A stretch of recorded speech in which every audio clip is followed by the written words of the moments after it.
the blind.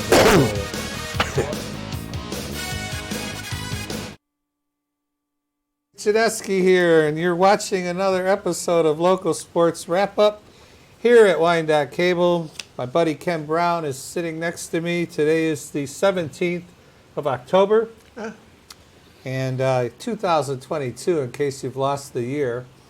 And, well, how you been in a week? What's going on? I hear you had a tournament to go to. Yeah. Oh, man. I think that I've seen the greatest softball tournament for the fall time. It was actually up in Owasso, and they had a pumpkin smashing theme, right? So it was a Halloween. So the kids wore costumes one day. Playing ball? Yeah. Wow. So our kids were skeletons, so it was just the socks and the arms. Okay. But some kids had on tutus, whatever. And the setting is a graveyard, right? So the field sits between this graveyard.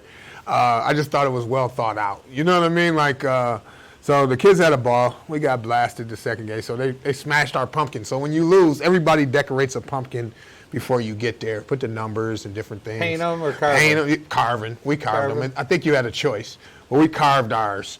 And so when you lose to the team that eliminates you from the tournament, they get to smash your pumpkin with a bat. Nice. I was like, wow, that was cool.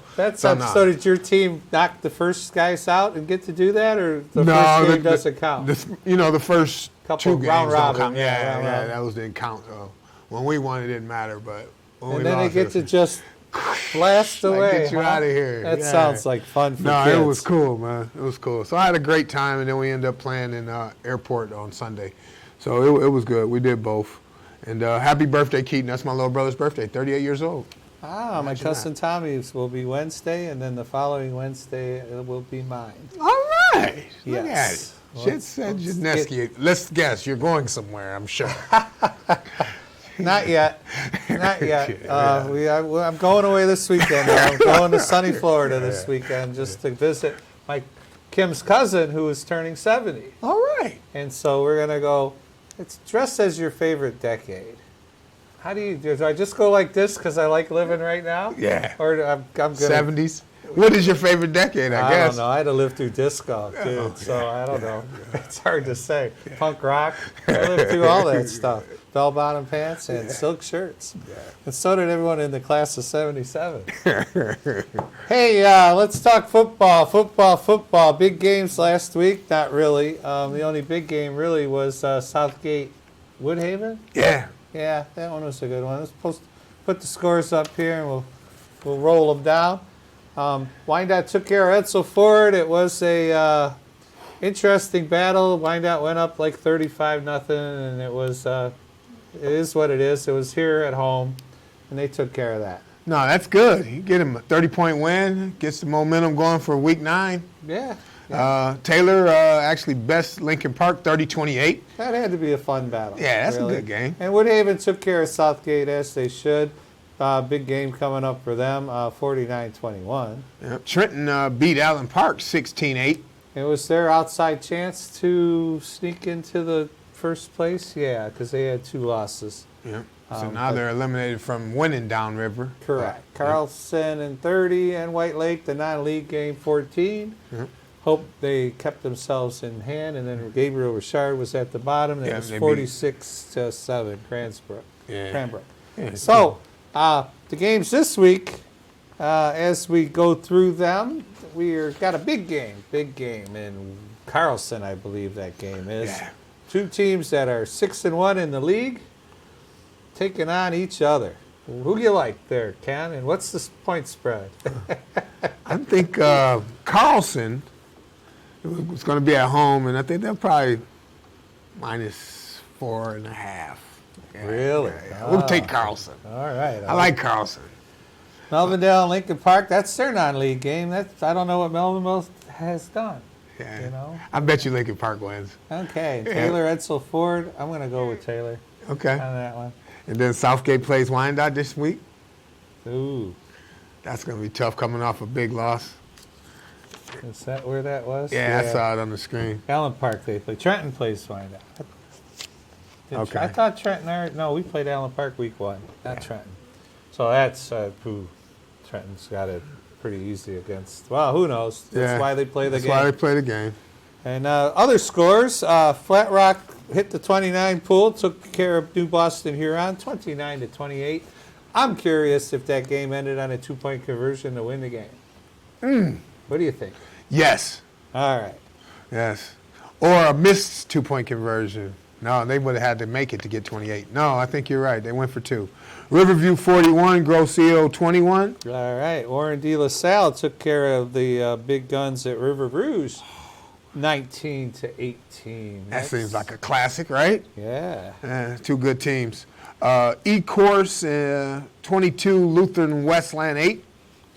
All right. And there's the Gabriel Richard Cranbrook score. Waterford, Our Lady of the Lakes 14, Allen Park Cabrini 7. And then Romulus 26, Melvindale nothing. Ooh. And that's making Lincoln Park salivate a little bit, right? Yeah, I think I like Lincoln Park's chances. So we had let's talk soccer. Okay. Last week, the state playoffs started in soccer. You had a bunch of games. Woodhaven took care of Taylor 9-0. Lincoln Park took care of Wyandotte. Talk about that in a minute. Carlson 5-0 over Trenton. What is that other one? Southgate and Huron, NB Huron. Oh, okay. New Boston Huron. Okay. And Allen Park 10, Thurston nothing. Wow. All the winning teams are playing, in fact, as we speak, in the rain today and the cold. Yeah. Hopefully Hopefully that'll level the playing field a little bit, right? Who knows? Weather always levels the playing field, man. We're going to talk about the Wyandotte Bears, though, and Lincoln Park dominating them in the opener here. They kicked off last Wednesday, and in the playoff opener, Lincoln Park and Wyandotte played. The 2 last met then the final day of August with Lincoln Park winning 5-2. So they had 2 months to prep for this big game. And then they end up losing 7-1. But the Rail Splitters have scored 7 points, at least 7 goals, multiple times this year. It's a feat that they do regularly, right? Wow. And it's actually the 3rd time since September 27th. They get a touchdown and an extra point. Yeah, and real football. Yeah, they're playing football. Anyway, so it's 3 straight games that they held someone to a single goal as well. Wow. So they're playing defense and offense. And unfortunately for the Bears, it's the 4th time in 20 games this season that they have allowed 7 or more goals in a contest. But going into that game, they had only given up 11 goals in their last 4 games. Oh, previous 7 games, my bad. So the goalie was doing really well for a while. About a goal and a half a game. That's not terrible. No, you got him. Yeah, no, he must have had a tough game. But it also tells you that Lincoln Park's good. That's what it's telling you. Right. That they're scoring 7 regularly, so they're a really good team. They actually got off to a hot start with a goal from Nathan Jospit. And Nathan, got the hat trick in what, 4 minutes? 7. 7 minutes. 7 minutes it took him. 7 minutes of playing time. He scored his first goal 4 minutes into the game, and by the 11th minute, it was 3-0. You know, he was on fire. And he's probably, he's a kid with passion, right? Yeah. And then Emiliano Valencia also had a hat trick for Lincoln Park, but in the 22nd minute, he made it 4-0. Then you're battling. Then you're like, But the Bears, ended the bid for the shutout in the 33rd minute. A long free kick from Pulls Force Aslog. How about that? They had other chances too, but it just didn't happen for the Bears. Pole Force sounds like a good soccer player. Oh, sounds like he's a phenomenal soccer player. I know. All right, Lincoln Park not only kept intensity for the second half, but they dominated the possessions, leaving Roosevelt few chances to even score goals. The Rails scored 2 more goals in the first 75 seconds after intermission before capping the scoring in the first 51st minute. Wow. So they were scoring early and often. Both halves. Now, we'll see, though, because as things get tight, less people in the field, we'll see how well Lincoln Park does. It looks like they should be pretty good. And they're taking on, right now as we speak, they are playing Etzel Ford. Etzel Ford. Well, that's got to be a great battle. Yeah. And then Woodhaven's taking on Monroe. New Boston Huron has Carlson. And Divine Child, tomorrow Divine Child actually plays Allen Park. interesting. So our boys tennis, the regional champions, moved on to the state finals. And I believe they played in Midland. They came away in 15. Actually, it would have been a tie for 14th place. Okay. They tied with UAD Jesuit and Muskegon Mona Shores. Okay. But they were 14th overall out of 16, 17, 18, 19, 21 teams. Okay. Not bad. I've made the state finals in bowling. I can't get past like 11 out of 16 teams. So I got you. You get where these other kids are a little more passionate about the game, and they have 5 number 1 bowlers. Like I have 1, well, maybe 2 number 1 bowlers. You know, yeah, But, they're solid. It'd be interesting to see the resources, because when I think about it, we talked about it last week when we knew it was going to be at Midland Dow Chemical. We knew it was going to be a nice stadium. What resources do they have for tennis? Is that their advantage? Now, How much do they contribute? Does Dow Chemical keep the sports programs up? I mean, back when I was younger in E-Course, Great Lakes Steel spent a ton of money on E-Course, on the city of E-Course, on their fields, on their ice rink. First city pretty much downriver to have an ice rink, way back then. Trenton built one, and then it was E-Course Trenton was the big rivalry all the time. I got you. When the steel mill was booming, they had all the money to spend. And they had to spend it for tax purposes anyway, so why not spend it in their community? I don't know how those rules work. Yeah. But I just say that too, because you see the Birmingham teams are up there, UAD, Grosse Pointe. There's a lot of teams where North Farmington. We played softball there this summer. It's a beautiful campus. Okay, it's a campus, a high school that's a campus. Correct. And I say campus like the baseball diamond's phenomenal, the softball diamond's outrageous, the football field is beautiful. So I don't know. I think 15th is pretty good, man. Yeah, and the Midland Dow won their home field. I mean, they were the number 1 team with 32 points, and Grand Rapids Forest Hills was second. But yeah, you look at the top of this list, and there's a lot of solid. Hey, there's Okimos. You could have watched some tennis while you were smashing pumpkins over there. Would have been all right. Yep. But we did get everybody through the first round just about, and Brooks Blackledge, no, not Brooks, who was a little farther down the line, got into the second round. But that's as far as we got anybody. Jack Van Der, he made the second round, where he played Blake Smith. Okay. And Blake Smith from Birmingham Seahome won 6-0, 6-1. Brendan Bayan, he actually advanced on a default to the third round, where he met up with Nolan Ackerman from Matawan. The number 1 seed. The number 1 seed. And he won it all. So if you're going to lose to the guy that wins it all. I agree. Yeah. This guy rolled 6-0, 6-0, 6-0, 6-0.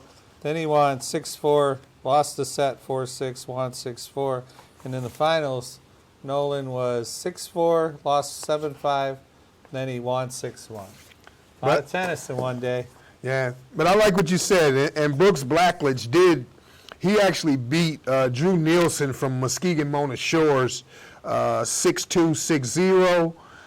And then he ended up losing to Sebastian Madaleno, who was out of Grand Rapids Forest Hills, who ended up coming in second. Okay. So he did well. Kudos to Brooks Blackledge. I'll say that, yes. And the Bears, 3 years running, let's make it 4. Yeah. Keep beating that ball against the court there. I can't be happier. Let's do golf, because we had some, the Woodhaven girls won our regional, and Carlson finished third, I think, in their region, so they got to go to the state finals.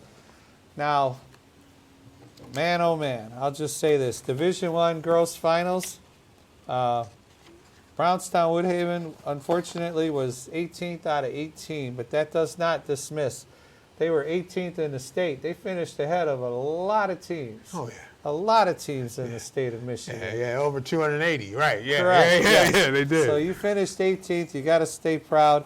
It wasn't their day.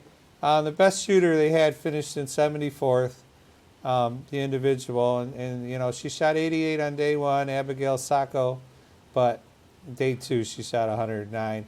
And if my memory serves me right, I played golf on Saturday last week. The wind was blowing 30 mile an hour, and it was cold, okay? I had my Scotland rain gear on. It was comfortable for me, but it was chilly. And, so, I mean, good showing with Brownstown, Woodhaven, good showing, but wasn't their day. And the winners of that, Rochester Adams, they shot 629, which par would be 280 twice, 270. 560. Yeah, so they were over par a little bit. Yeah. Like I say, play bogey golf, you can win these things. Yeah. So Rochester, Adams, Brighton, and then Rochester again. That was the top three in the state. Wow. Now, Division II, we had Gibraltar Carlson qualify third and make it to the state finals. And again, unfortunately, they were in 18th place out of 18 teams. Now, South Lyon, which won it last year, finished second. And my buddy that coaches the football, his daughter plays, and he's a really good golfer. And his dad was a really good golfer. So it runs in the family. But South Lyon, Wyandotte coach, bought putting. I make these putting aids for the greens. And it's a little thing I've kind of copied. And I sold 5 to South Lyon, and look at them. They're making putts. How long ago did you sell? How long 2 ago? years ago. Okay. They won it. The first year they had them. Practicing, making them 4-footers, man. Got to make them 4-footers. But we had one girl, well, let's see. In Carlson, the best we got was 84th out of everybody there. Probably 200 girls. You know, so that's not terrible.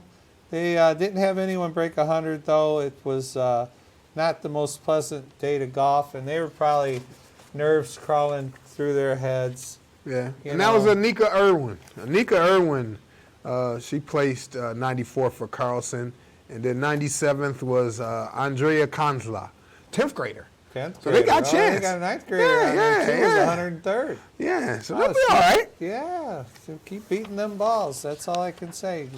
Now, on Division III, Grosville won their regional.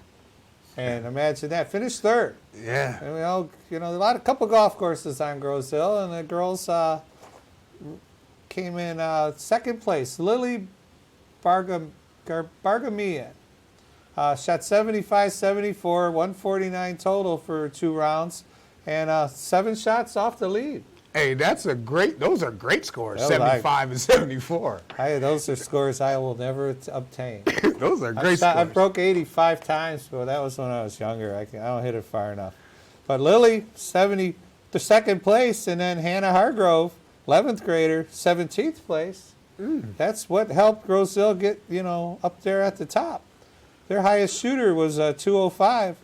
That's was one of their seniors, but they got a 9th grader on their roster too. Kate Bark. Oh, it's a little sister. Yeah. Ah, look at that. Her cousin. Or somebody. Yeah, look at that. No, so the top 3 for them all scored under 84 in the first round, 75, 80, 84. And then in the second round, Lily got better, 74. And then they shot an 84 and an 88. Nice. And they only lost by 9 strokes. Ooh. They were only 9 strokes off of the winning the whole thing. And what we assumed was they take the best 4 scores out of your 5 players. That's right. That's think about that. 9 shots. Wow. 2 days of golf. You know the other thing as a coach that you kind of like, getting better, right? So as we get better, they learn the course on the first round. All of them got better. The majority of them got better. Yeah, majority of them got better the next day. Even the younger kids. And the conditions were worse the next day, because Friday was a gorgeous 65-degree day, but Saturday it was chilly. Okay. I played golf. It was chilly. Now, Megan Rogers of Riverview finished 13th. She just missed the top 10. I imagine top 10 gets you all state. Yeah. So she'll be a second teamer. So will Hannah Hargrove on the Grosville team probably. But Megan shot 85, 78, 163, and she was one of the top 3 qualifiers in the region. She got to go. And 13th, good showing, and she's a senior. So hopefully she's getting a golf scholarship somewhere. And she did that on her own. So her team didn't have to qualify. No. She was able to qualify by herself, and then she came in 13th place. That's a good job. Good job, Megan. And the thing about that is, none of your friends are there with your team. You can be a little more comfortable. Yeah. Now we move to track. Big meet last week. I believe it was on a Wednesday. I'm not sure. Could have been last Saturday. I throw these notes together in a hurry. It was the Downriver Gabriel Richard Invite, and it was Woodhaven girls finished on top. Woodhaven. That's all right. Let's see. The first 6 spots were occupied by the same teams for the second year in a row. Woodhaven finished with 69 points and repeated the meet as champions. Yeah. And for the second year in a row, Allen Park actually was the runner-up. And Wyandotte came in third. All right. With a 79. 10 points back. Yeah. The 2 squads are much closer this year, as Woodhaven was 30 points better last year and more than 70 points better than Roosevelt. So the scores came down a lot. Allen Park, Gibraltar, Carlson, and Grosse Ile finished 4th, 5th, and 6th for the second consecutive year. Yep, and the individual championship was Woodhaven's junior Peyton Scheffler, who finished with a time of 18 minutes and 58 seconds. She had placed 6th last year at the meet, was first out of 69 total runners. Wow. Cabrini Jr. Ava Teed was runner-up following a 4th place finish last year. I think the key thing you said about Ava Teed is she's only a junior. And she moved up to 4th place, so the other girl will be gone next year. Peyton will be gone. So no, Peyton's will be a junior, so that'll be a good battle. There you go. It was third-year junior. What other could you be besides a third-year junior? Anyway, it says third. Third place was junior Bato Hamaka of Dearborn, while Trenton sophomore Marissa Chewy came in 4th. All right, and then what we had, Roosevelt, leading Roosevelt. Interesting, Samantha Cost wasn't at this one. But my girl, Lauren Marino, my bowler, came in 10th. And she was joined in the top 15 by freshman Eleanor Grant, who was 12th. And in the top 20 by freshman Lorelei Harris, who was 18th. Looking good for the Bears. 3 freshmen. Well, junior and 2 freshmen. And then Mercedes Denzel and Abby Caudill rounded up the top half of the field. So the girls, good showing by Woodhaven. And with the boys. But the cost lapped the field last week. Yeah, maybe she couldn't run this week. Maybe she had something going on, prior commitment. It could be anything. Okay. We don't know. If she was there, though, the Bears would have finished higher. Oh, yes. But I'm happy for Lauren. You build them legs, girl, because she's going back to bowling in the winter. Allen Park won the boys' side of the Gabriel Richard Invite. They had 5 runners in the top 16. Okay. That gave them a total of 61 points. And up ahead, a runner-up Dearborn High with 64. And then it spread out. Riverview had 101 points. They placed 3rd. They were last year's champ. And you had Woodhaven, and then in 5th place, Wyandotte Roosevelt, 148 points. Okay. This year's individual champ was Cabrini Jr. Christopher Russenberg, who he posted a time of 16 minutes and 9.8 seconds. Russenberg took first in the field of 82 runners. He improved upon last year's 14th place finish and was nearly 3 minutes faster this season. So he worked some things out. Yeah, he got a lot better. 3 runners placed in the top 5 for the second year in a row. Riverview Junior Logan Ruffner was runner-up. He was 3rd last year. Dearborn senior Sam Roberts took 3rd after placing 2nd in 2021. And last year's champ, Roosevelt senior Michael McCooch, came away with 4th place finish. Okay. Got to get in front, and you got to not let anyone pass you. Yeah. but I'm sure by the time the state tournament starts, McCooch is time will be faster. Yeah, I wonder why it hasn't hit at the same time as like the other two sports, like golf and tennis. I wonder why. I don't know. I think you can run even when it's cold. To round up the rest of the Roosevelt Bears. Roosevelt Jr. Ethan Johnson came in 21st. He was second on his team, and he joined the top half of the field. He was joined by the top half of the field by Easton Mendenhall, who came in 29th. And then sophomore Matthew Caudell actually came in 44th. And junior Blake Roberts was in 51st. Yeah, we've learned over the years that that's how they add up where you're at. Whatever place you finish, they add that up and go. Well, as we got 2 minutes to wrap up here, maybe 4. It depends how close we want to push it to the end, to the thing. Anything new and exciting coming up this week, sir? Your Dallas Cowboys took it on the chin last night. I know you're not wearing, he's got the Houston hat on now. Yeah. He's jumping on a different bandwagon. No bandwagons here. The good news is the Cowboys have a bye next week. They play the Lions. Yeah. Good one. Get a hold of us. Localsportswrapup@gmail.com. That's a really good one there, the Lions. It's so easy to be a Cowboys fan. And, to just be a Lions season ticket holders for the years that I was, that is so hard. But I'll tell you what. I got to see Barry Sanders run and run and run. That was worth the price of admission back in those days. Yeah. In the Silverdome days. Yeah. I've gave money to the Fords for season tickets to the Lions. And I decided to do one football trip a year. And that would be instead of doing the Lions season ticket. Right. And you did a few ballparks last year, right? Yeah. No, I you know what? I don't miss it at all. There's so many other things to do on Sunday besides tailgating at the football game. I don't miss it. I will listen to them and watch them if I'm home and they're on in the background. But if they were good, you would go. I don't know. And enjoy it. If they were a good team, you would go and enjoy. I would. Okay, fair enough. Yeah. Well, I'm off to Florida Thursday morning. I'll be back next Monday to film this show.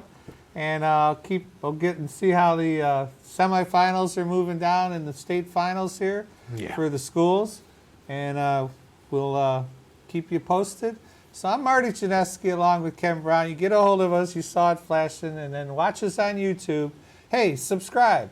We've got about 40 subscribers. We're never going to make money off of YouTube. But watch the show and subscribe for us. Let us know you're watching. If you have any questions or something you can tell us your son or daughter's done well, hey, we'll talk about it. We got no problem with that. So as we wrap up, Ken, good seeing you. I'll see you in a week. Right. I won't be tan, but I'll see you in a week. And thanks for watching. I'm Marty. That's Ken. See you next week.